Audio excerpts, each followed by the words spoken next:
प्रदीप मिश्रा जो यहीं प्रस्थान कर ही यहीं रहने वाला है। आप मन देख सकते हो कितना भव्य जबरदस्त है, यहाँ पे कलर करे गए है घर ला और बहुत ही सुंदर दिखत है। तो कुछ देर में प्रदीप मिश्रा जी यहाँ निवास करने वाला है, आने वाला है। तो आप मन वीडियो में बने रहूँ, मैं पूरा वीडियो के माध्यम से यहाँ पे दिखाने का प्रयास करूँ। देख सकते हो यहाँ जितना भी संयोजक है, कार्यकर्ता है, वो मन यहाँ पूरा लगे हुए हैं, मेहनत कर बढ़िया।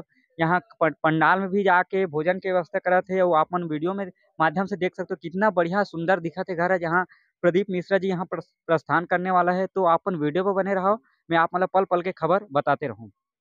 प्रदीप मिश्रा जी आ चुके हैं, वो गाड़ी आ रही है, ये देख सकते हैं। इस गाड़ी में प्रदीप मिश्रा जी आ रहे हैं, ये देख सकते हैं। और चलिए आपको दिखाते हैं।